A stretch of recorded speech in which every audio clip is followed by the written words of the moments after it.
All right. Thanks for coming. It's great to see you all. Today's webinar is being brought to you by MCSC Women's Business Center.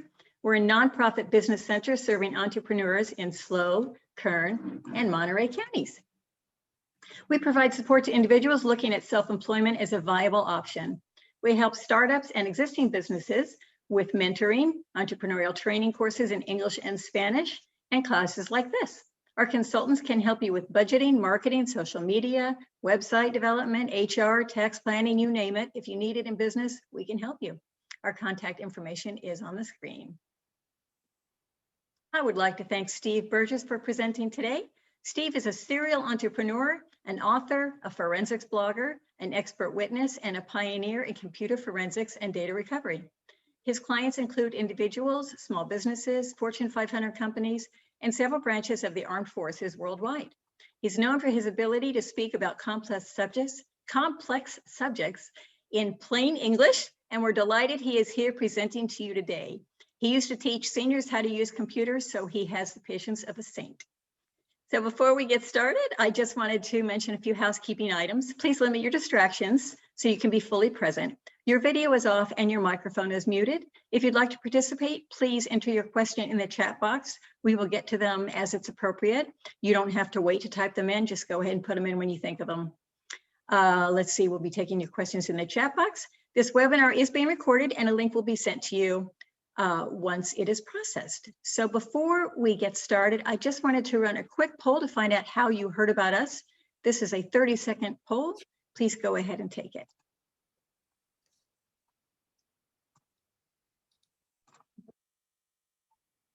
All right, and I present to you Steve Burgess. Thank you, Steve. That's me.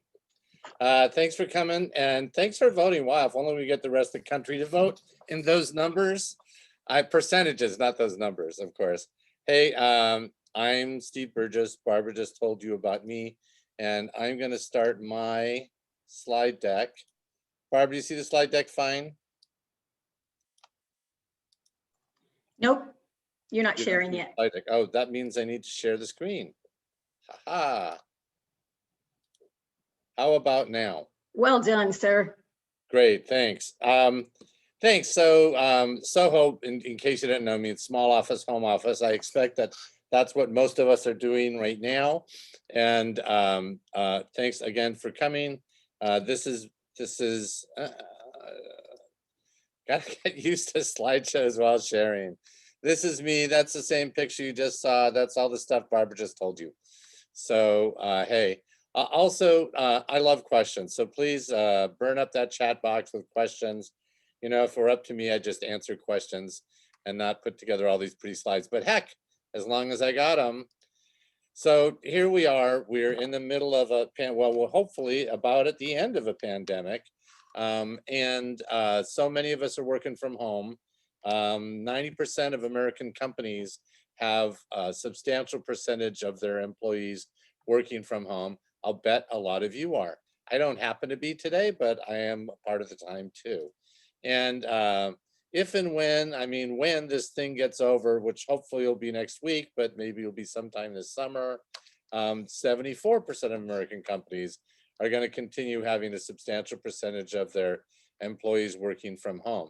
That's from a Gartner chief financial officer survey, and they ought to know. So the thing is that we have all kinds of devices. We've got our own computers, our pads, our phones, and so forth at home. And you know, it's hard enough when BYOD, bring your own devices, at work, but then at home, there's all kinds of security issues that you have to worry about.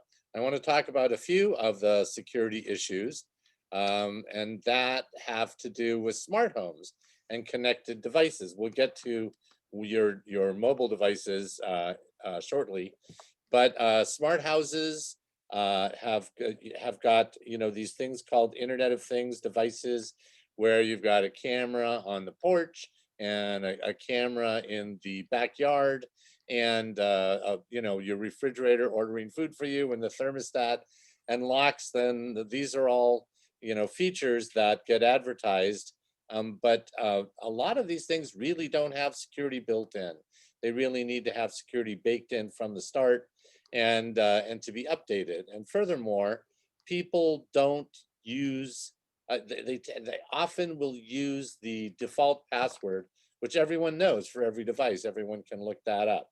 So there are all kinds of possible security breaches. A couple of years ago, there were a huge thing about baby monitors where people were talking into the baby's room through the monitoring device that was internet connected. And it's one of those things that you really have to pay attention to if you want to be secure and you want to have a smart house. You know, a lot of these things are always listening, like an Alexa is always listening. And you're supposed to say, hey, Alexa. And by the way, that this action figure, I think I'm going to have to get, there's the Kickstarter for it. I don't know if it's still good, but that is Van Gogh, yes. So they're always listening, they're always on. And that means that the background noises can make your device turn on. Your children maybe accidentally or on purpose make orders for things you're going to be responsible for. And it also opens up this new field of Internet of Things forensics, which is kind of exciting to people like me who do computer forensics all the time, but it is unexciting if you want your privacy. So this is what our house is like. We have a dumb house. We have one smart device in the house, and I'm trying to figure out how to turn off its smartness, but we don't use it much. That's a TV, as I couldn't get one without a little bit of smartness, because the smartness is built in, even though the security may not be. So how can you stay secure? And it turns out that, believe it or not, there is one way to keep your data secure, and that is don't be connected to the internet with Wi-Fi or Ethernet, which of course is impractical. You know, people have asked me, is there any way, if you're not connected to the internet, people could still get in? And there's some experimental ways where sound waves can be bounced through your speakers and so forth, but these are not things that you know, most of us have to worry about. We're just not that important. So what do you have at stake? Well, you know, you've got your data, you've got your pictures of your babies and whatever else you might take pictures of. You've got your client's data, especially if you're a solopreneur, your client's data on your computer at home, and you've got your company data on your computer at home, and you've got your company's client's data on your computer at home because you're working from home. So we'll talk about phishing in a little bit, but it is not hard for this data to be compromised and be spread all over the web. So it can be scary, but there are things that you can do. And yep, you can put dad jokes in the chat as well. There are steps that you can take to make yourself more secure so you don't have to worry as much about these kinds of things. Or, you know, you can not worry at all if you want. So some of the things that you want to do to keep your data secure. One of the things is that your router or your internet modem, they're relatively synonymous, offers you different levels of security, different levels of internet security. And one of them that was real popular was called WEP, W-E-P, which probably wireless something protocol. And that used to be state of the art, but it's imminently crackable now. Here's the thing about Wi-Fi that you don't have properly secured. If you don't, then it's super easy to go in on your router. And you know, some of the cases I've had in computer forensics, one of the things that happens is the defense often is, I didn't do that. Someone was sitting in my driveway using my firewall, using my internet, I mean, my Wi-Fi, because that's doable. There's there's actually a kind of a sport called war driving. It used to be more popular before people caught wise and started putting security on their Wi-Fi routers, but people drive by and check neighborhoods to see what routers are not connected. I did a test from the upstairs of our house about a year ago. I could see 9 different Wi-Fi networks. So now all of them were secure because they have a good neighbor tells them that stuff. But if you have the option, you want to use WPA3 security, or if you don't, WPA2-AES security. And if you don't have at least that, it's time to get a new router. And your internet service provider, your ISP, ought to be providing that if they're providing the router for you. There are some other things that you can do. So there are firewalls and managed firewalls. The Barracuda, for instance, it's out of reach of most of us, I think, or at least out of sensible reach of most of us. Barracuda appliance costs anywhere from $900 to quite a few $1,000s. And the subscription to keep it updated and or monitored is several $100s a year. Sonic Wall is one of the most popular. It starts at about $700, goes up to several $1,000s for the appliance. It has a $500 a year buy-in subscription for like 1 or 2 users, and it goes up quite a bit from there. TrustWave is another one. You might want it. I'm going to make this slide deck available through MCSC, so you can probably write to Barbara and she can send it to you. But if you might want to take a screenshot or jot down, you can get small office firewalls as low as 65 bucks. And the best ones, well, the most expensive ones are not actually necessarily the best ones. You can see a bunch of them at this link, networkstraining.com/best hardware firewalls for home small business, with a bunch of hyphens. Steve, let me just interject here. Yeah. I will be sending the slide deck to everyone in the follow-up email, so you don't need to ask it. You will automatically get it. And also we have a question. What does WPA or WEP? What do those mean? The W and the P stand for wireless protocol. And the other one stands for a vowel I don't remember the name of. Okay, thank you. And also, yeah, don't bug Barbara now. And if you do, I'm going to get in trouble. So yeah, she's going to send this out. And so ignore that I said that. Are there any more questions before I keep rolling forward? Have you ever heard of Kaspersky? I can't even say it. Kaspersky. Yeah, I'll address that soon. There's a slide that's got that on there, so I'm going to save that one for then. Anything else at the moment? You're good to go. No dad jokes? I'm really disappointed in this crowd. Okay. You want to let your software, let your devices, let your software get updated. So these are Windows, iPhone, and Macintosh and Android update screens. And it's pretty important because there's this ongoing battle between hackers, malware writers, and the rest of us, or at least the people who are ostensibly taking care of the rest of us.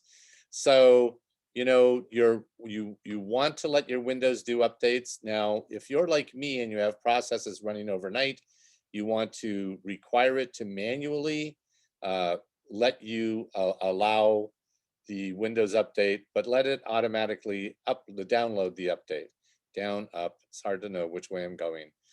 The reason I say you want to manually do that is because if you've got a process going overnight or for several days, as I often do, and Windows decides to update in the middle, there's, you know, days worth of wasted work. So one of the reasons why we love that company. The same with the Mac. With the iPhone and the Android, it's almost certainly not going to interrupt what you're doing. So those are kind of fine to leave them on.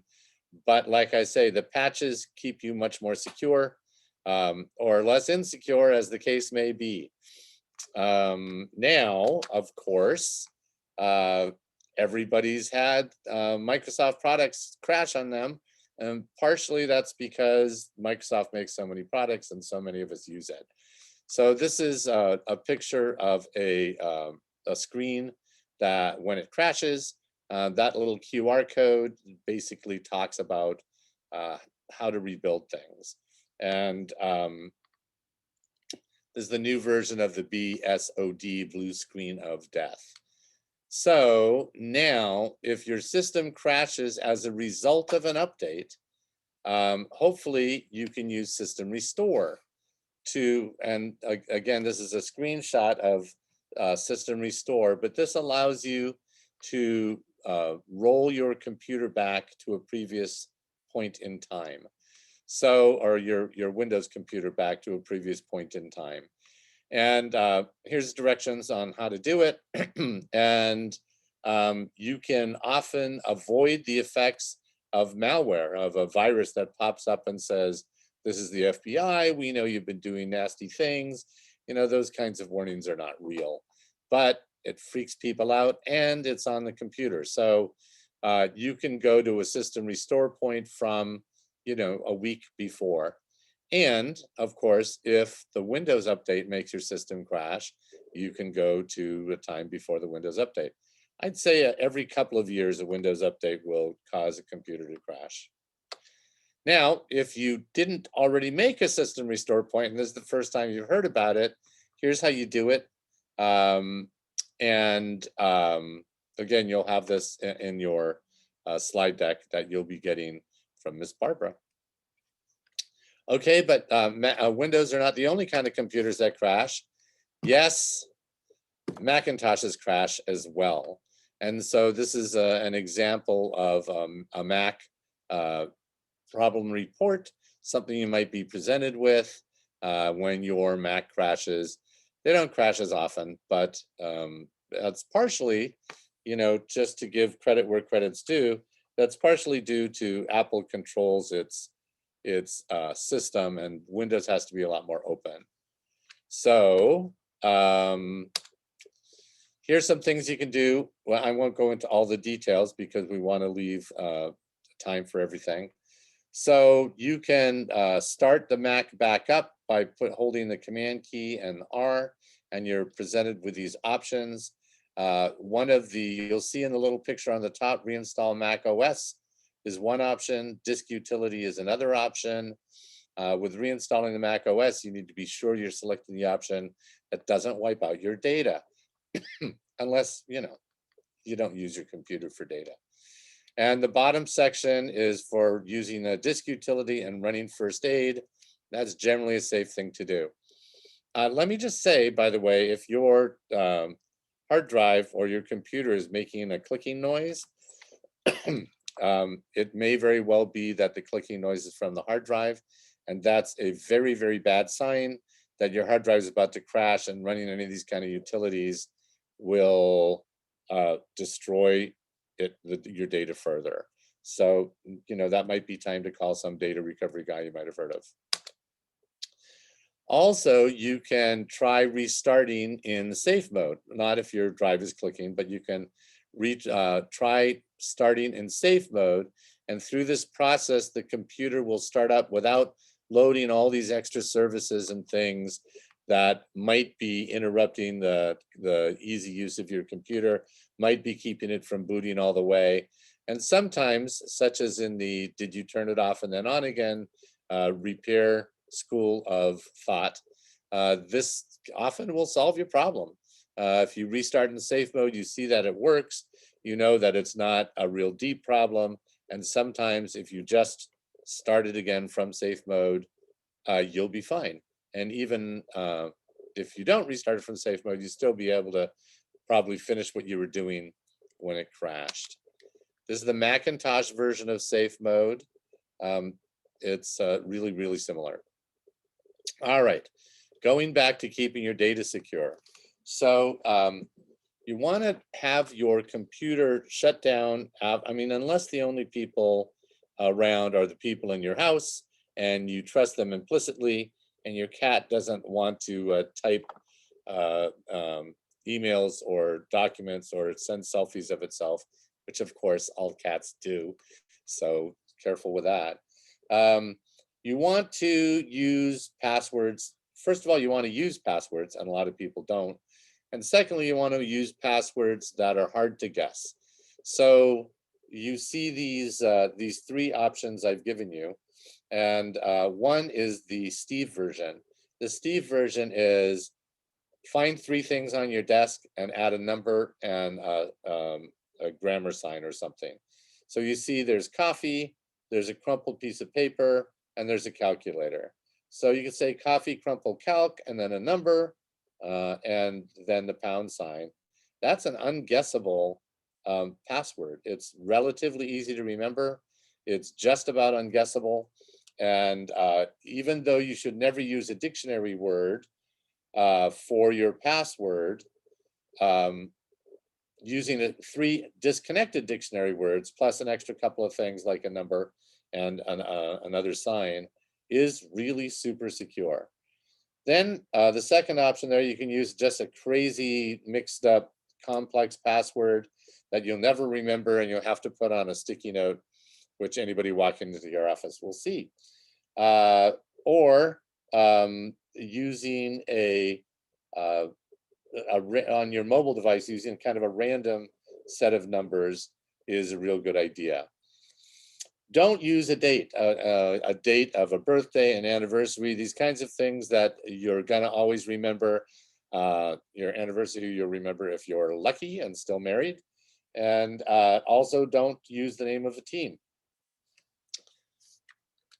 So we all have so many different passwords we have to use. I think I have to use 27,453. And so there are online vaults. And with these online vaults, I actually use LastPass for one nonprofit I helped to organize. There are these others, Dashlane, Keeper, 1Password. LastPass is by LogMeIn, so they are pretty good with being secure. And all you have to remember is 1Password. That's why they named the 1Password 1Password. The thing is that it needs to be a really, really good password. You got to have the 1Password remembered. Maybe you can tattoo it on the inside of your eyelid or keep it some other place because they can't help you get your password back. Also, they salt their database so that they can't figure out your password, which makes it really, really difficult for anyone else to figure out your password or to hack them because all they're going to get is a hash value and not an actual word.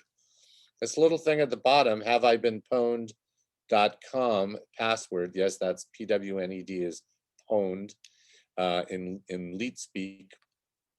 That helps you decide if the password you're using or if a password you're intending to use is likely to have been hacked. So I use this what the heck there and put it in, and what the heck has been seen 1,359 times before. So that would probably be a bad one to use. 1, 2, 3, 4, 5, 6, 7, 8. That's probably been seen a billion times before. And you can experiment with that. It mentions there using 1Password as an option. It mentions using two-factor authentication. And it mentions subscribing for notifications to other breaches. So two-factor authentication, which I mentioned here, 2FA/MFA, two-factor or multi-factor authentication, is where when someone tries to use, hopefully you, tries to use a password to get into an account, it sends you a text or it sends you a code in Google Authenticator to make you take that extra step to get in. It's a pain, but it makes you much more secure. Doesn't make you 100% secure, but it makes you much more secure because somebody's going to have to know your two-factor authentication code or be hacked into your email, which of course is doable. But just to do that, they're going to have to get a second factor. So when there's an option for multi-factor authentication or two-factor authentication, take it. Have I been pwned? Also is an interesting website. It's secure. You can type in your password. You can type in your email address, not a password. And it is shocking. You're probably going to find that one or more of your email accounts has been compromised when it went into some place where you bought something. You really should try it. Try it today. Try it after this presentation. Don't share your password. Don't share your password with anyone. It is just too, I mean, if you share your password with someone, it's like this. If you tell someone I have something and you have to promise me not to tell anyone else, but you promised someone that you wouldn't tell anyone else, guess what? It's not secure. So really bad idea to share your password. Maybe share your password with your spouse because all things are open in a closed relationship. Don't use your social security number for almost anything. Everybody asks for it.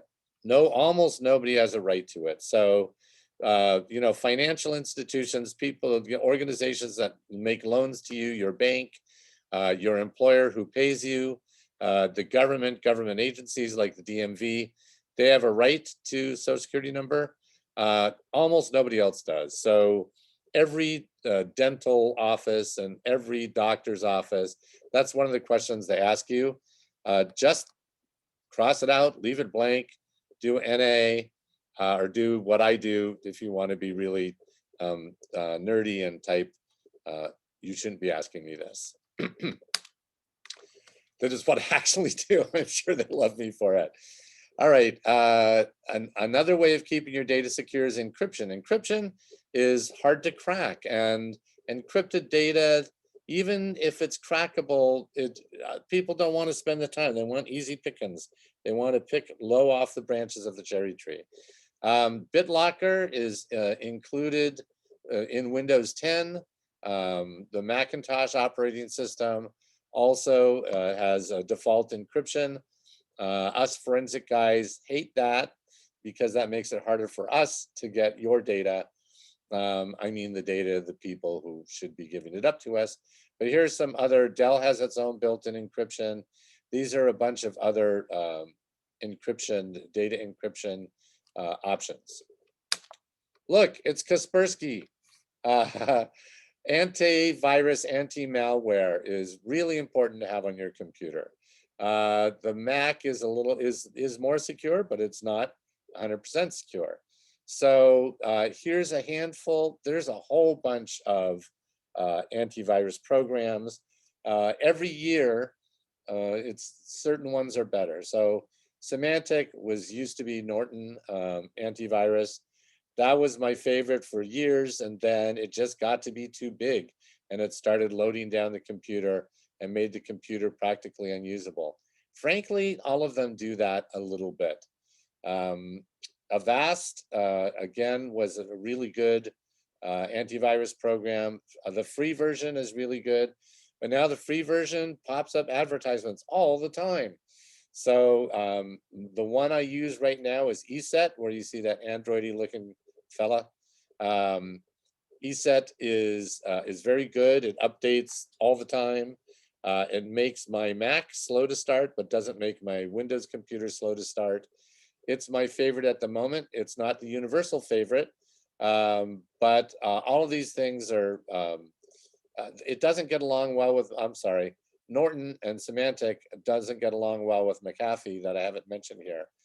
Kaspersky's fine, and like I say, there's a lot of different ones. These aren't the only ones. Kaspersky is based in Russia, so the United States government doesn't like to use it. And I honestly, you know, I'm not too paranoid of a guy, but I always do look askance at software that has its source in Russia and the Soviet Union. Any questions so far? That Kaspersky question was from a few minutes ago. Anyone else at the moment? Yes. Yes. Are there any, let me just turn my little screen on so you're not looking at just my thing. Hi. Okay. Are there any password manager software that have the option where two people can use and have a section that is mutual passwords and also separate ones, i.e. spouses? Yes. One I use, I said it a minute ago, didn't I? LastPass. They might all, but LastPass specifically does. You can share your passwords with LastPass. there's an option for shared passwords. Okay, that's it for questions for now. Okie dokie. Okay, so with a Windows computer, you can go to grc.com and you can select the Shields Up tab. And what that does is it lets you know how secure your ports are, whether or not they're able to ping your computer. And it's very handy. It also makes some suggestions. There's another, I'm not going to explain this all the way, but it explains it on the website, also at grc.com. It's fingerprinting. What it does is you put in the name of the website. It will go and fingerprint the security certificate, which is that long series of numbers between colons, which is hexadecimal, I suppose. And it lists some right there that you can see up front.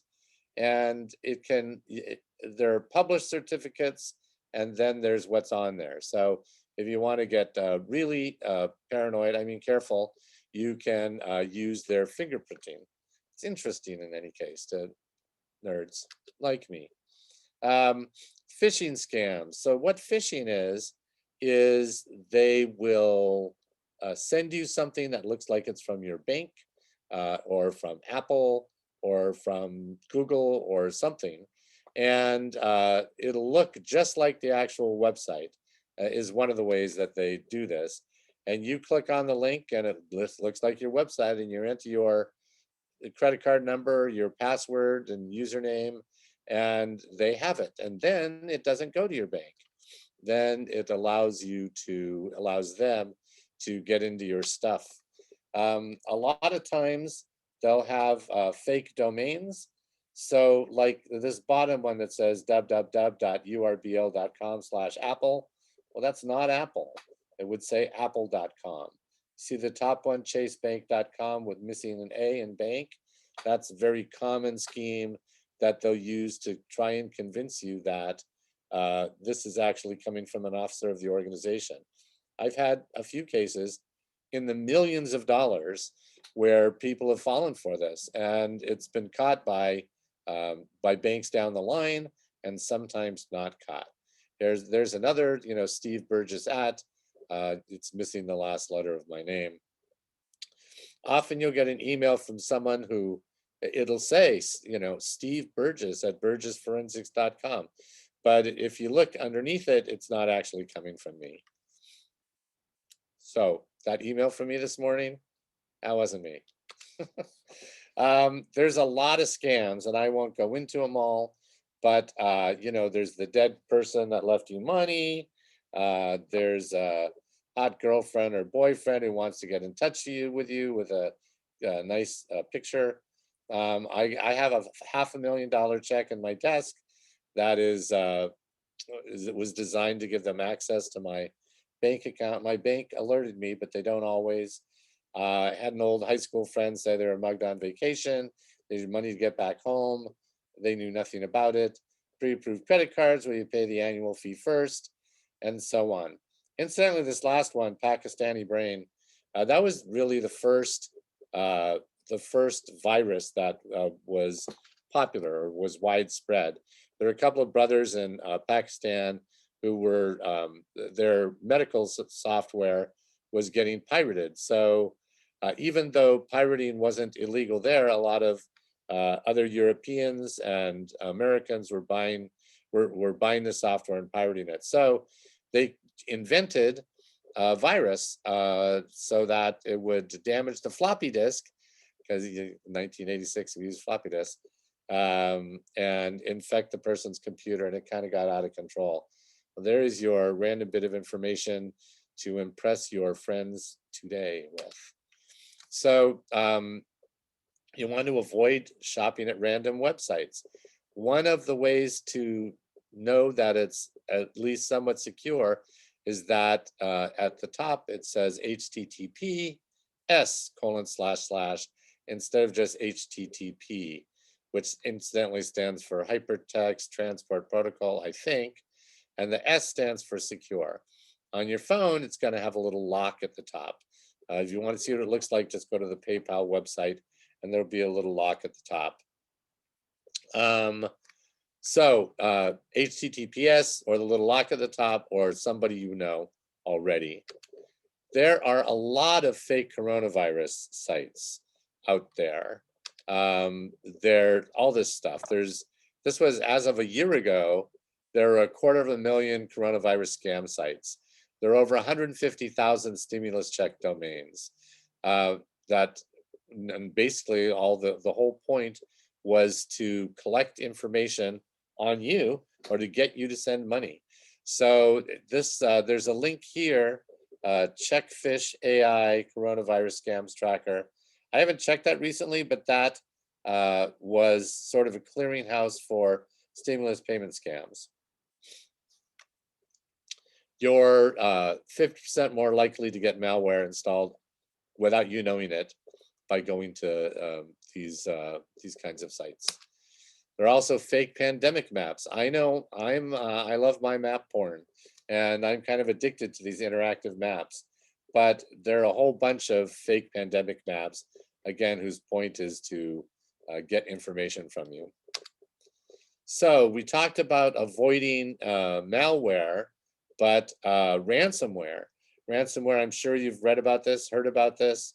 Ransomware is where your data gets encrypted and you have to pay, usually in Bitcoin or some other cryptocurrency, for them to send you the decryption key. A large part of the time, they will send you the decryption key and leave you alone afterwards.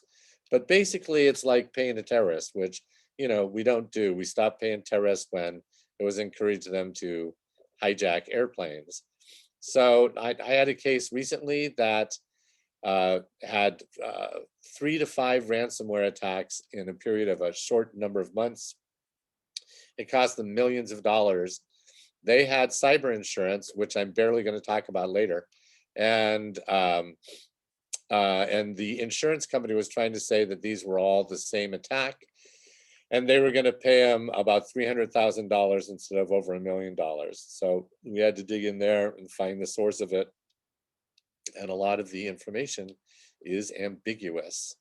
So hopefully you won't find yourself in such a situation. But if you keep your updates and your patches for your software and your operating system, if you update your antivirus and anti-malware and have it on the computer, if you have firewalls, if you use basic security, if you don't click on links in any email unless you know that it is a valid link and you know the person sending it personally, if it's a website that just suddenly appeared for the first time, these are ways that you can avoid getting ransomware, is don't, in particular, clicking on links in email.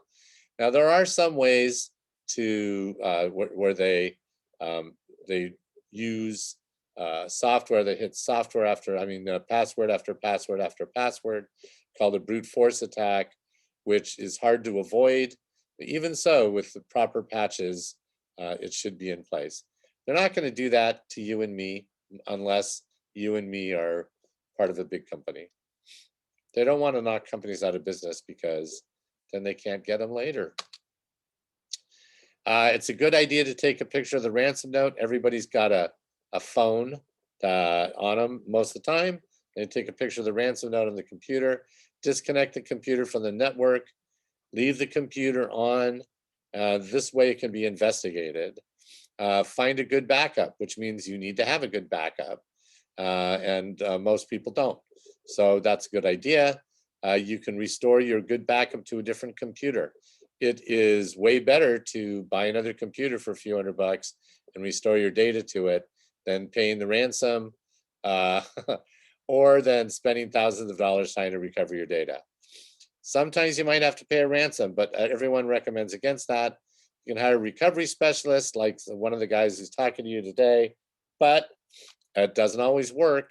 And then, of course, you can fix your security issues for the future. Hindsight is 2020. Here are some good resources, although I got the font wrong on one of them. But these are places to report it, and you'll have this later to review. So with regard to ransomware. Now, I apologize, but the next few slides are going to be bullet points because there's a lot of information in it, but most of it we've covered. Don't pay a ransom if you want not to encourage people. You know, that pipeline outlet, I think they paid 54 pipeline outage. That was a hack, a ransomware hack.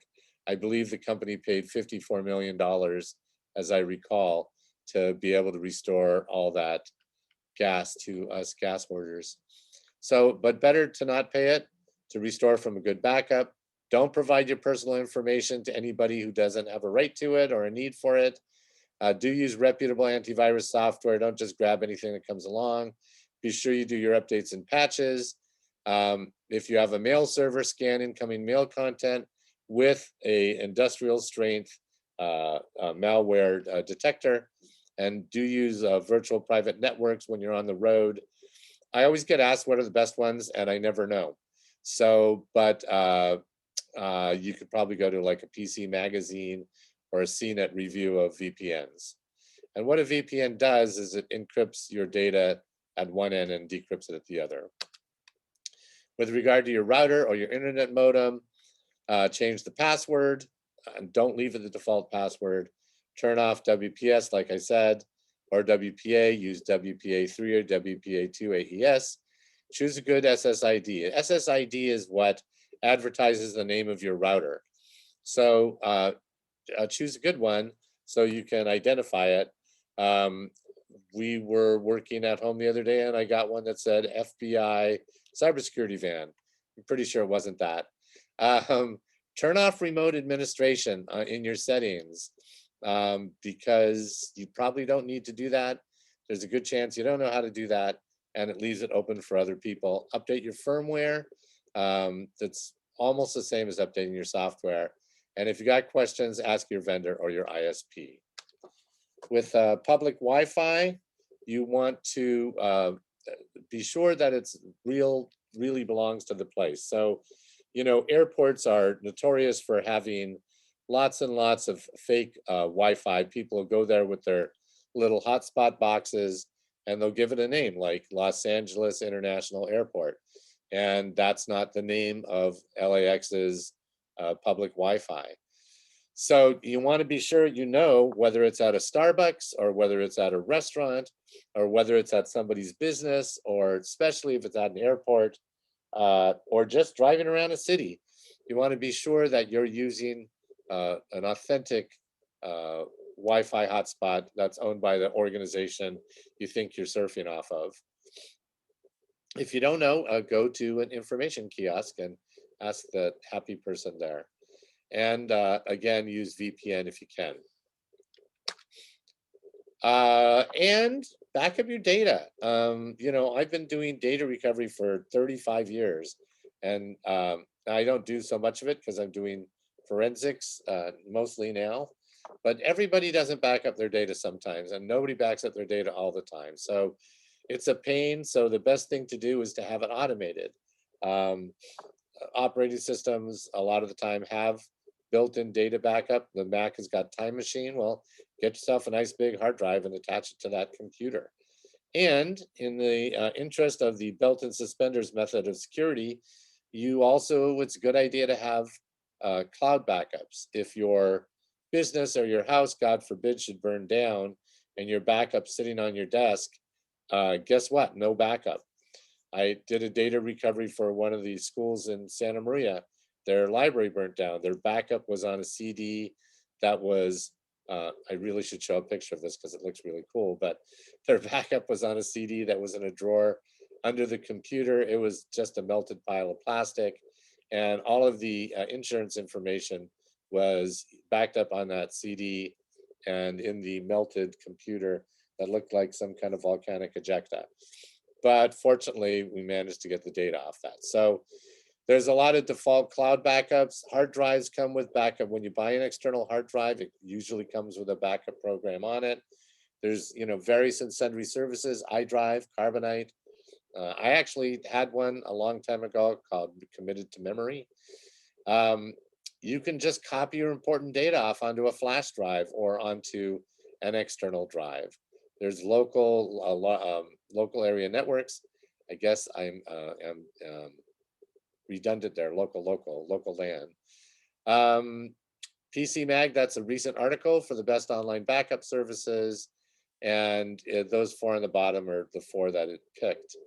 So back up your data. So important, so important. I've said it a million times and haven't been listened to 500,000, but it's like having kids.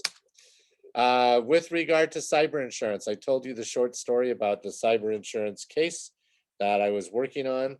But otherwise, I don't know much about cyber insurance, but it was listed there in the teaser. So what that is a nice segue to is, oh, look, questions. I am ready for any more questions. And I made it through all those slides in 53.5 minutes. So please give me 6 minutes worth of questions. I have 3 minutes worth of questions for you. Okay. Because then I need 3 minutes to tell people about the exciting things that we have coming up. Okay. So Denise wants to know, is there an ESET subscription that contains all the security she needs for her home office? There's no such a thing as all the security you need, but yes. ESET is, right now it's my favorite. These guys say, I'm sorry, that's backup. Yeah, right now ESET is my favorite. It changes because the threats change and the software is successful software inevitably starts getting loaded up with extra functions, which cause it to, stop being great. So right now for me, for both the Mac and the PC, ESET's my favorite. I predict that within 2 years, it'll be something different. But yeah, it's a good one. It's a subscription. They update it all the time. It sometimes it's a little bit picky. So like I've had it keep me from using Google Chrome like once or twice a year, and then I have to go back in and back it out of a particular or tell it to allow Google Chrome. So, but yes, the short answer, never let it be said I gave a short answer. Yes. Okay. Jan says she uses ExpressVPN. Any comments on this VPN? I don't, I have not tested VPNs or researched them. So no, that was a actual short answer. That actually was. Sorry. All right, and then let's see. So we have a question, it's a bit off topic, but we have a little time for it. Do you know of any secure services or ways to remove personal information from the internet searches? She's done a lot of things, removed her name from the voter rolls, etc., but she can still type her name in and it comes up. Maybe she can email me that question, or you can email me the contact information. I've done some research on that. I don't have the information off the top of my head. If I did, you would be able to see it. Okay. Does anybody else have any questions? And no dad jokes? Not a single dad joke. Okay, well, Mom. Linda's going to email you. Okay. Thank you, Linda. All right, then. Thank you so much, Steve. As always, highly entertaining and also very informative. So if you have some questions about what you heard today, or if you would like one-on-one consulting, Steve is a consultant with MCSC, so he can consult with you free of charge. If you would like to get a hold of us to connect with Steve, please contact, whoops, put the wrong one up. Please contact, let me just fix my screen sharing here. There we go. It doesn't want to share properly. Let me try it one more time. Come on, you're the queen of Zoom. I know. There we go. Okay, so contact the Women's Business Center that's closest to you and we'll connect you with Steve. Also, we have some great webinars coming up on tomorrow, actually, Becoming Permanently Profitable. What a great concept. That's happening at noon. And then the day after that, 8A certification. If you're at all interested in doing business with the government, Steve does business with the government. Your certification, your 8A certification will help with that. Then on the 9th of June, we have ergonomics for workplace health, and we're going to have a 15-minute chair yoga session, which is really exciting. And then we have our final presentation on the new SBA's Ascent program. It's a self-guided tour, kind of like what we do with consultants. That is a self-guided program. And then we have Improve Your Smartphone Technology. It's a two-part series taught by a photographer. So that one is going to be very exciting. We are glad you could all attend today. If you have any questions, please let us know, and have a great day. Thanks for coming.